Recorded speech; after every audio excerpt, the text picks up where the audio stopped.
my good friend, colleague, drinking buddy, Paul Kirschbaum, and we are talking about beer. And I don't know if you can tell or not, but we're recording the intro as part of the outro, and it's going to be a lot of fun. So I hope you join us for this three-part series. We're going to go over light beers, IPAs, and then hit it with the dark beer and the stout. So three-part series. It's going to be hilarious. I strongly recommend you grab a beer or three and get a light one, get a IPA, and get a stout. Join us. Join the conversation. Hang out with. Watching this video. Hope everybody from your work is watching this. Hope somebody's watching this. We got like 4 people, man. It's all right. Not gonna hurt my feelings. Oh, come on. Where'd I put it? So, all right. You talk about your beer while I find my bottle up. Oh, you found it. Oh, okay. Yeah. So I went to the little local liquor store, and one fun thing I found is a City-Side IPA. It's a hazy IPA. I've not had it before, but it's from Hoboken. Oh, the Boke. So from Hoboken, and you can see, it's got the Hudson view on it. So you got the New York skyline on it. I lived in that building. Which building? That one? I lived in the old Post building. The Post. Remember the magazine, the Post? Not the magazine, the paper. So I lived in that. Actually, that when they were downtown, that it's converted into apartments. I lived in that building the last 2 years. That you were there? Is that where I was when I was with you? No, I was in the Tate. I was up on 23rd, 10th, and 11th when you came up. That's so funny because when I first came to New York, I was working on 23rd. Yeah. I'm on. Have you had that? Have you had that beer before? Or is this something that you're? No, I've never had it. No, first time I saw it, and I was looking for an IPA so that we could one, so I could have it in my fridge, but two, so that we can do the show and talk about it. So it's Hoboken, Live Your Craft, hazy IPA. So I expect it to. It's not a double. It's not a double, and I love non-filtered. Yeah, and that's New England IPA, like the stuff you get up here in Maine. It's not filtered. It's more it's balanced. I like it. I do not like West Coast IPAs, but I don't like anything West Coast except for the San Francisco 49ers. Okay. And Tupac. He's still alive, I hope so. Yeah. So I got I want to get into your beer. I want you to tell me, but if you've never had it before, don't take a sip yet. I've never had. No, go ahead. All right. So wait. I was going to finish reading the side. This is 6.2. Which in my world is good because I don't like extremely high ABV because I want to actually taste the beer. And what am I going to pour it into? Shout out to Community in Dallas, my favorite brewery in Dallas. I've got this little glass here for them. Nice. So the Mosaic, I can't get it here, obviously, but. So pouring the Hoboken IPA into my Community glass. Nice. I went with a good old traditional. I actually went back and forth. I was going to get Thistle Substance, or actually I didn't want to get two from Orono, but they make 2 different kinds. But the one I love is stuff called Van Life. Van Life? Van Life. And there's a van on the like in a van down by the river? Yes, exactly. There's a van on the and it's very fruity and citrusy, and it can get a little bit of grapefruit. It's amazing. But I went actually a little different. I went with Maine Beer Company Lunch. Lunch? Oh, that's fun. That's a good name. Yeah, they have another one it's called the Peeper. It's actually funny because my cousin's last name is Peeper. Peeper? Yeah, exactly. And this one's an IPA. It's on the bottom and fine print says "Do what's right." That's all. I guess that's open to interpretation. I don't know what the alcohol in this one is. I'm guessing it's 7%. It's not too boozy, if I remember. 7 is okay. So, I mean, I don't like a boozy IPA. I want it to be balanced. I want flavor, like you said. I'm not a big IPA guy. I like them when they're good, but I am very particular. I don't like all IPAs. I say I dislike most IPAs more than I like. Maybe there's 1 to 5 that I know I'll be fine with. But I hear you. I hear you on that. And for the most part, when somebody's like, "What's your favorite beer?" I'm gonna state like an IPA or a sour, something that's totally intense, and the brewer was brave and they went there. Like those are my favorite beers. But that's not the beer I drink all day. No, it's not either. And the Mm-mm. glass wise, this glass is actually from the Norway Brewery here in Maine, not Norway, the country. They Right. do some cool. They just do some cool stuff. I worked at a craft beer bar where we didn't even serve Bud Light. The cheapest beer we had on tap was Allagash White, and that's not a Hmm. cheap beer. It's a very tasty beer. I just don't like Yeah. this. This is a personal preference. But there's like if you like sours, Les, Hmm. Yep. Allagash Sour program is probably one of the best programs in the nation, and I'll put that against Fat Tire. I'll put that against anybody. Fat Tire is a good system too, but I'm not a sour person. But the people who are love Allagash stuff. Anyway, so I got Maine Beer Company. If you drove by there in Freeport, Maine, it's cool. You drive by, it's a big ass building, and what's even bigger is their solar panel. Um, Solar Panner. Solar panners. They got some solar panners over there. They have a big solar panel like that basically drives their whole brewing stuff. I've had a beer. That's what I'm having. My solar Goodness. panner. So one, this City Side Hazy IPA is delicious. I'd put it right on level with what a good IPA is supposed to be. That's dark. Nice. This I is think it's part of my camera. It doesn't look this dark in front of me. That looks no. pretty. That's hazy. This one is not as hazy as that. Yeah, it's hazy. But this is what I mean. Maine Beer Company kind of made not make it, but they're the ones that really the pioneers in Maine to kind of blow up this. There's a new brewery open every week here, and they're the reason Yeah. for it.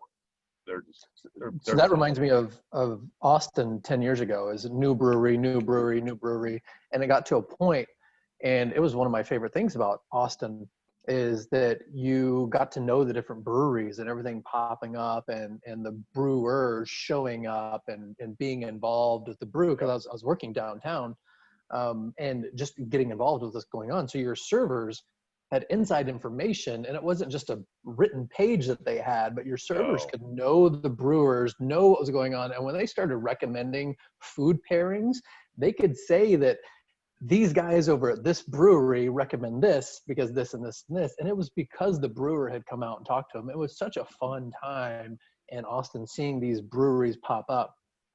I mean And no. Go ahead. so I loved that. And to be honest, I was so excited to my going back to community is when I got to Dallas, it was so hard to find a brewery in Dallas that appreciated their craft because, and I was honestly took me a while in Dallas to find the niche that I wanted for beer because when I first arrived, I was excited and trying things out. And I was like, hey, what do you got on tap? And countless times, and it broke my heart. Countless times in Dallas, I'd go in and say, hey, what do you have on draft? And they would point to the taps and go, this is a 9.4, this is a 6.2, this is a 4.4. This, and I'm like, Dallas, get your head out of your ass. Stop paying attention to ABV. Let's talk about what has flavor. So it took me a while in Dallas to find the local bars that knew the craft so well that they started talking about the different flavors and food pairings and brewers and styles rather than, oh, it's got the high ABV, let me go for that. Because Yeah. the most popular beer in Dallas, I couldn't stand. But you talk to anybody, I'm like, why do you like that? They're like, oh, it's a 9.4. I'm like, y'all are No, I mean ridiculous. up here it's crazy. Like the beer company, the brewers, the small ones. These are small brewers. Over a Mhm. certain amount of barrels, they have to tag onto a distributor. But most up here in Maine are self-distributed. So a lot of them have their own, what they call them. I mean, the liquor company has them too, but like their ambassador, right? That Yeah. goes to bars. But a lot of these servers are like beer nuts. They know about it, so they know what's hot, and what's not. One of the places I worked at, we had a beer buyer on staff that made more than our chef because it was a big deal. Like we would Yeah. not put things on. We had 30 taps, no bottles, all those taps, and they would not put things on because it did not meet the quality. just didn't. Like, so they wouldn't throw something on because they just want. I mean, there are people that get mad, like, why won't you put this on? I was like, it's not good enough Yeah, to make the but it's top 30. It's popular. not. I'm like, I don't It care might about be good, popular. but it's not. Like, you're not meeting the that Hmm. level. But I got a question for you, and this is something I compare this. I'm not gonna say what I think first. I'm gonna ask you. Ha- Ready? Have you met a lot of brewers, microbrewers, like people that do craft brews? Have you met a lot of the owners and the people that actually do it? Y- The head brewmaster. Yeah, like that's Are what they got me excited. sensitive? Are they Are they sensitive people? sensitive? Yes. Um, I guess they're chemists. I They're chemists. They're not winemakers. Winemakers are chemists. so You're, I'm you gonna make go with something I'm in gonna go two with weeks and know what it no. tastes like. I'm gonna go with no because I've seen them Oh, work together. I've seen them grow their business and sell it out to a distributor and just go on to live happily and be thrilled about what they did. I've seen people come into their business and start changing their recipes and they moved on because they saw the bigger picture. But I've also seen some who are sensitive, and honestly, it was the Dallas group, not the Austin group, that when I got to Dallas, they were so sensitive about my beer's the best beer. My beer's the best beer. I'm like, there's other good beers. Like, no. And it was such a cutthroat world that you weren't allowed to like other beers. But my time in Austin with some, oh, goodness, it was 30 different breweries. And I got to know probably 7 or 8 different breweries and owners personally. They were phenomenal people who appreciated what other people were doing. very phenomenal people. They are basically the front of house version of chefs. They Yeah. get so butthurt. I had no idea. I remember. So I was working in the kitchen, helping. I was consulting with the place, and we had a beer buyer and blah blah blah. So I think at the time we were open 3 different craft brew places, and there was a local brewery that was very, very good. And I'm no joke. And the people were even nicer. Like I like being around them. I like the beer. I like everything. And I drank one of their beers, and then I had their beer like the day before at another restaurant, and I'm like, these are different. It's Hmm. the exact same beer, exact same. I don't know what batch it came from. I don't know that part, but it was the exact same beer. And I know the lines were clean because I know that these two restaurants clean their lines actually every 2 weeks for a fact. And the beers were different. And so I'm like, curious. I'm not going to, go shake a tree over tasting beer. But so I asked a few people, like, what do you think? Like, yeah, this tastes different. This tastes different. Somebody came Hmm. to me without me bringing it up, said it tastes different. So we reached out to the brewer. I'm going to phrase this. I reached out to the brewer and said, hey, Yeah. this something's not right. You need to come check this beer. The one pouring in our restaurant does not taste the same. And I unleashed the gates of hell, man. Holy cow. I felt like the beer buyer called me like, what the did you do, Paul? He is pissed off, blah, blah, blah. I'm like, wouldn't I want to know what was something Hmm. wrong with my dish, Yeah. or something? I just kind of like, it took me aback because it's the first time I've ever had this experience. I'm like, and then it happened again and again and again. Like, not all, With the not saying same all, with but the same place. no, different brewers. Just like, they get so butthurt over something like, hey, it's not the same. Or like, yeah, it is But exactly the you same. Like, but you no, it's realize that not. you do realize that there are people who have, I don't know, graduated from Culinary Institute of America that think that their palate is so much better than other people's. Yeah, exactly. That's why I say they are the brewers. They're chef. No, They're the no, same damn people. I meant people that go around thinking that they can taste the difference between things, like I can taste the difference graduates. between something I've had a lot and it's not the same. I Is don't it? That was claim you. I don't claim that I can know, but I could tell the difference when that beer it tasted different. It tastes like it Hmm. was oxidized. It had a skunk to it. Okay. Okay. It tastes like wine that has been corked. You know when wine's corked, I Oh mean, yeah. well, but that use real cork, and then the ones that use the fake plastic stuff, there's like a weird plastic cork taint in it. But like, there is a thing that it's not. I'm Cork not tank. blaming them. Cork taint. Does that make you giggle? You want me to say boobies too? No. Boobies and cork tape there, Les. Cork tape. You can't write that on upside down on a calculator. Anyhow, maybe the keg wasn't cleaned enough. I don't know. I don't know. I just know it was off. And I didn't expect. You don't know. You just claim to know. I know when it doesn't taste. What the hell are you talking about? This is fun. The taste was off, and this has happened. I've gotten kegs that have been off. And it could be something as simple as like they weren't cleaned correctly. My experience with brewers is that they're not the most experienced. I've been around a lot of brewers that I really honestly felt that they were business minded and happy to take feedback like that, whether they agreed with it or not. That sounds like somebody is extremely sensitive. I agree with that, but no, it's not just one. It's like it's a large pool of brewers.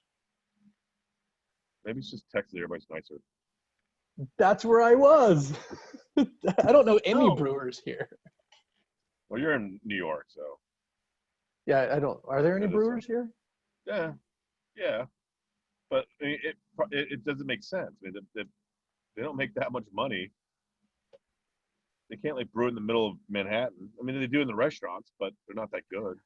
Right, because in Austin, all the brewers were like outlying places, and they're in industrial parks. If we have any viewers, if anybody's watching and not from Texas because they don't know us for some weird reason, they're watching this, which would be awesome. But in Austin, like all your brewers are on outlying land that is 30 minutes from the city, and they've got 10 acres and a giant warehouse because they can do that, and it's still Austin or Dallas or wherever it is, because bringing that in is easy to do. And you could easily have 30 breweries in one city because they're on the outlying. Well, it's the same thing in Portland. They're not downtown Portland. Right. They're all in, on the outskirts in industrial parks because it's. In New York City, you don't have that option, period. No. I mean, it's done in the restaurants, but in there, like it's square footage, it's cheaper to do on the outside and bring it in. Mm-hmm. So this is delicious, by the way. Oh, I love lunch, man. This is good. Nothing beats when you have lunch and drink the lunch. Yeah, the 1% for the planet member. What does that mean? I've never seen that before. So I guess my whole, solar panners. I don't know what that means. Drink this beer fresh within 90 days of stamp born on date. I'm with that. Wow, this is new. This is bottle 8/4/20. 8/4. So that's like 25 days. Okay, less than a month. Okay. Yeah, that's not bad at all. Sweet. That's a good thing about Maine. Maine, they do a good job when it comes to the beer. They do some things that are terrible. I can see that. I believe that. What do they do terrible? They do beer well. What does Maine do terrible? Mm-hmm.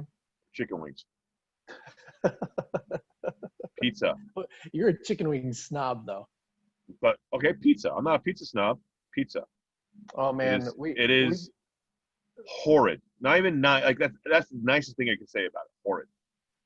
We've got a pizza joint a mile away, which for us is walking distance.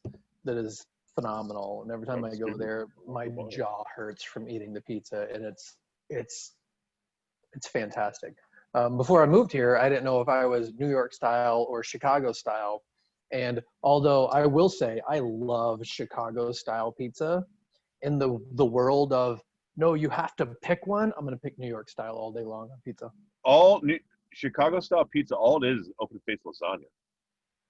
Yeah, that's fine. Fair. Yeah. And apparently, and this I do not have fact on this. So please, people, tear me apart on this one. Apparently, it came from Corpus Christi, Texas.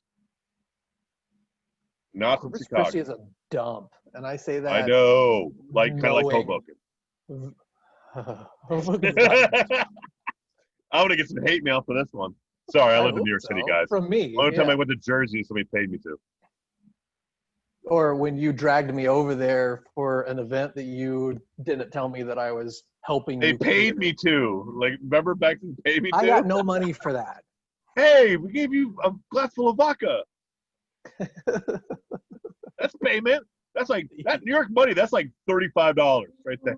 That's true. Yeah, fair. Yeah. Uh, That's funny. Good. Good, yep. good, good. Yeah, I'll tell you. No, I mean there's some things that like, but I get it. Like up here, Mexican food's terrible. Barbecue, don't even get me started on barbecue So up up here. there, let me guess, Mexican food comes with salsa, which is tomato sauce with onions in it. No, you know what? Salsa wise, I've been okay. Really? Um, yeah, I've been actually okay on the salsa side. Where I've hit in tortillas, can't get good tortillas. You can't get like they don't know what a breakfast taco is, and that kind of sucks. And I don't expect No. that stuff. I will still go to a Mexican restaurant and get certain things. Okay, I went to one bar. I went to not one in the last year. I've been to one barbecue place, and the only reason I go is when my wife asks me, and I don't want to, and then I don't want to do it myself. It is so bad, and there's places that are very busy. I'm not gonna use their names. It's all bad. I mean, it's just I don't know what it is. I mean, my only guess is that they don't have, in Texas we have a lot of oak, and that's 80% of the smoke, and then they add their mesquite or whatever they want to add, or apple, or the fruit wood. But I think the wood is drier, and the wood up here is so wet. They're not going to ship up Texas wood to do a barbecue joint, right? I mean, that would be impossible. So You could do I'm chips, guessing but it's just the wood is not. It's too green. It's either too green or too wet or something. Because it's just the bark it gets there is just not the same. The flavor's not the same. The moisture's not the same. I don't even think it's the meat. I think it's the wood. It's the only thing I can think of, and I don't think it's the skill of the person doing it. They're probably better smoking. Well, they are probably better smoking than I am. But when I do mine, I have to literally search to get the right wood, and then actually put it in my garage and dry it out. It's a pain in the ass. So we talking barbecue now? I don't know where this went, but Because I'm down with anyhow, barbecue. If you want to discuss like Texas barbecue versus, oh my goodness, barbecue should be one in its own because I can go to town. KC, Carolinas. You know I was on Food yeah. Network. You know that about that? What show? What was the name of the show? It was Hungry Games. It was about barbecue sauce. Hunger Games, And and they they had like came half an in and episode, and you bombed, and they had to cancel it. no, they said I wanted to accept their demands. I wanted to they couldn't take my money. They couldn't afford me. Okay. But it was funny because it was a good experience. Don't get me wrong, but we could do a whole show just on barbecue. So let's just Oh, I'm drop down. that. What I'm saying is, I I'm want to down get doing barbecue. the same thing and getting like wings as well. Oh, we'll get on wings, man. Don't even start on wings. We literally won't. We'll be here for hours. We should do But that in person, like same yes, same household. yes. So what I'm trying to get to is that I wouldn't get the barbecue and Mexican food up here, but I wouldn't order lobster in Texas. You know what I mean? I don't want to say Agreed. stay in your lane because I know I like to have influences. I love good Thai food. You can't get good Thai food up here. The best Thai food I've had, I've never been to Thailand, so I don't know what I've authentic been to really Thailand. is. Mm-hmm. But the best Thai I've ever had personally has been in New York City. Sure, that makes sense. Now, I guess somebody that's been to Thailand, like, are you kidding me? But I think it's just all relative. So they don't know better. Like, that's the thing. Is like, But don't know better. so every time you have somebody who's like, "Well, I've been to Italy. This pizza is not good." I'm like, "You're an idiot. Region? This pizza is still good." Because I hear you that someone outside of Texas or off of a border state, because Arizona does Mexican food well, Texas does Mexican food well, California does Mexican food well. As you get away from the border, yes, the flavor profiles are different, but this world that we live in 2020 is getting so flat that you can get fresh fish in less than a day in the middle of Utah. Yeah, but does it mean that person is not used to cooking said fresh fish? Correct. So as we progress, you can find authentic flavors honestly anywhere. It's a matter of having the right person who's doing it. So I won't buy for a moment that Texas can't do lobster right. They just haven't got there yet. Well, there is lobster's tricky. I can tell the difference between tank lobster that's been in like a tank for a while. I totally And agree, but here's my point: is that I guarantee you, someone who is pushing their dollar as far as they can in Texas can get lobster the same day and essentially serve it as fresh as somebody who gets it in Maine and serves it at the end of the day. No. No. no, do I do? Yeah. No. All right. So what are we gonna do next beer? You're going fast. Are we gonna have a we're gonna have to have a like a show now just on that lobster barbecue and Flat world. flat world. Yeah. Should you get a shirt? Are you a flat worlder? Are you a flat Oh worlder? my God. That is the greatest movement I've ever seen in my life. I am so 100% jealous of the flat earthers that Ignorance is bliss, my man. that they are making millions off of such a honestly fun controversy. Like all this political controversy that I know that there are like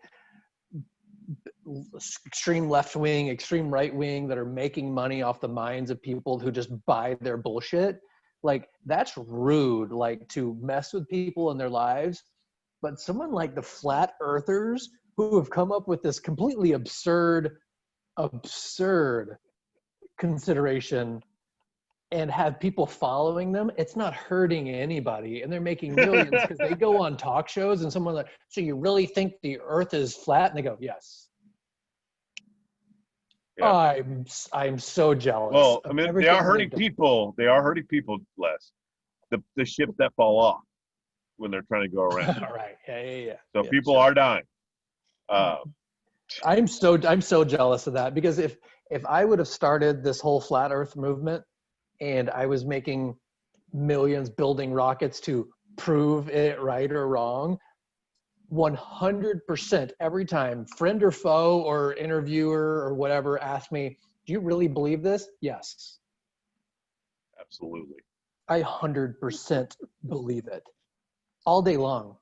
They're the smartest people I've ever heard of. Geniuses. Because you know what? I guarantee you less than 10% of their followers actually believe it. And it's more for fun and more for controversy. Yeah. Wasn't there like a big basketball star that was like, that believed it? Kyrie Irving. Yes. I think he was more joking about it, but I agree. Yeah. Like I didn't start amazing. it, so I'm going to joke about it, and I love it. I love it. Absolutely. But if I would have started it, 0% chance you'd ever have me on film admitting it was wrong. No way.